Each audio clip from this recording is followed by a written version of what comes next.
लीला एक छोटे से घर में रहती थी जो घने जंगल के किनारे था। वो एक कलाकार थी और अपनी पेंटिंग में खोई रहती थी।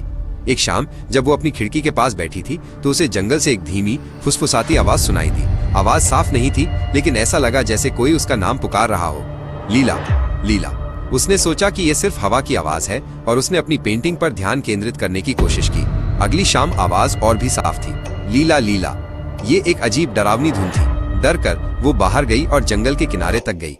आवाज रुक गई, लेकिन उसने एक अजीब मुड़े हुए पेड़ पर एक अजीब सा प्रतीक देखा। उस रात लीला को लगा कि आवाज उसके घर के अंदर है। ये फुसफुसाहट उसके बेडरूम के दरवाजे के ठीक बाहर से आ रही थी।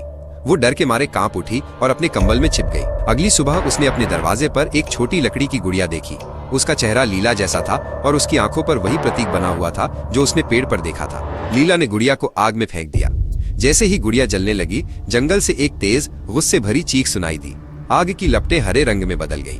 लीला ने घर से भागने की कोशिश की, लेकिन दरवाजा अटक गया था। खिड़कियां भी बंद थी। आवाज हर जगह गूंज रही थी, तुम जा नहीं सकती। हवा ठंडी हो गई और एक बूढ़ी औरत की परछाई कमरे के कोने में दिखाई दी। उसकी उंगलियां मुड़ी हुई थीं और उसके चेहरे पर एक क्रूर मुस्कान थी। परछाई ने अपना हाथ उठाया और जली हुई गुड़िया आग से बाहर निकलकर हवा में तैरने लगी। उसके टुकड़े फिर से जुड़ने लगे और उसकी आंखों से एक हल्की हरी रोशनी निकलने लगी। चुड़ैल की आवाज अब एक जोरदार विजयी ठहाका बन गई। अब तुम मेरी हो। गुड़िया की आंखें और भी तेज चमकने लगीं और लीला को लगा कि उसका शरीर भारी और कठोर हो रहा है, जैसे वो लकड़ी में बदल रही हो।